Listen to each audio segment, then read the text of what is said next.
ক্ষমতায় এসেই ট্রাম্প প্রশাসনের প্রথম চুক্তি বাংলাদেশের সঙ্গে।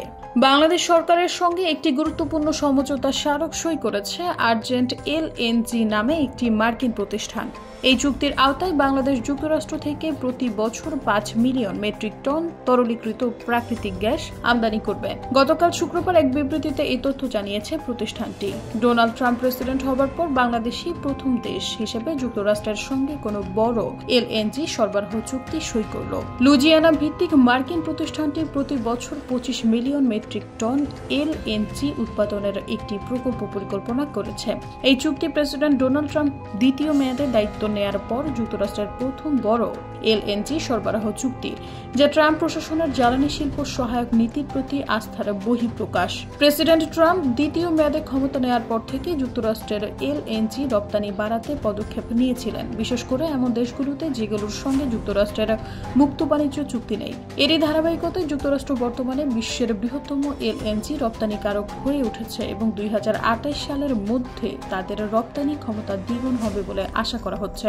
লুইজিয়ানার পোর্ট ফোর্সনে আর্জেন্ট এলএনজি প্রকল্পটি যদি ঠিকঠাকভাবে সম্পন্ন হয়, তবে বাংলাদেশ রাষ্ট্রায়ত্ত প্রতিষ্ঠান পেট্রোবাংলা এই এলএনজি আমদানি করবে। বাংলাদেশের বিনিয়োগ উন্নয়ন কর্তৃপক্ষের নির্বাহী চেয়ারম্যান আশিক চৌধুরী বলেছেন, এই চুক্তি শুধু বাংলাদেশের শিল্প খাতের জন্য নির্ভরযোগ্য জ্বালানি সরবরাহই নিশ্চিত করবে না, বরং যুক্তরাষ্ট্রের সঙ্গে আমাদের কৌশলগত অংশীদারিত্বকে আরও শক্তিশালী করবে। বাংলাদেশ বর্তমানে তার দীর্ঘমেয়াদী জ্বালানি চাহিদা মেটানোর চেষ্টা করছে এবং এলএনজির ব্যবহার বাড়ানোর উদ্যোগ নিয়েছে। তবে তাদের বাজার মূল্য সংবেদনশীল, যার কারণে 2022 সালে ইউক্রেন রাশিয়া যুদ্ধ শুরুর সময় এলএনজির দাম বেড়ে গেলে বাংলাদেশ সস্তা কয়লার দিকে ঝুঁকেছিল। মার্কিন প্রতিষ্ঠান আর্জেন্ট এলএনজির সঙ্গে এই চুক্তি ভবিষ্যতে বাংলাদেশের জ্বালানি চাহিদা পূরণে গুরুত্বপূর্ণ ভূমিকা পালন করবে বলে মনে করা হচ্ছে। এ নিয়ে ব্যাংকার ও বাংলাদেশ বিনিয়োগ উন্নয়ন কর্তৃপক্ষ ও বাংলাদেশ অর্থনৈতিক অঞ্চল কর্তৃপক্ষ এর চেয়ারম্যান আশিক চৌধুরী তার ফেসবুকে লিখেছেন, বাংলাদেশ সরকার আজকে ট্রাম্পের নতুন এনার্জি এক্সপোর্ট ম্যান্ডেট উপর ভিত্তি করে একটি ল্যান্ডমার্ক এগ্রিমেন্ট সাইন করেছে। ডোনাল্ড ট্রাম্প প্রেসিডেন্ট হবার পর আমরাই প্রথম দেশ কোনো ডিল সাইন করলাম। ট্রাম্প এর ইলেকশন প্রমিসের মধ্যে ড্রিল বেবি ড্রিল এই স্লোগানটা বেশ পপুলার ছিল, সেটা এই এনার্জি এক্সপোর্টকে ঘিরে।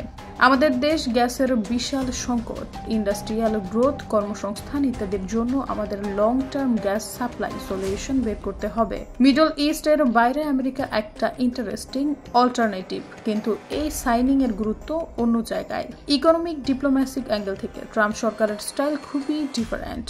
তারা জাত ব্যবসায়ী, আতেল টাইপের কথাবার্তাই নেই, স্ট্রেইট অ্যাকশন দেখতে চায়।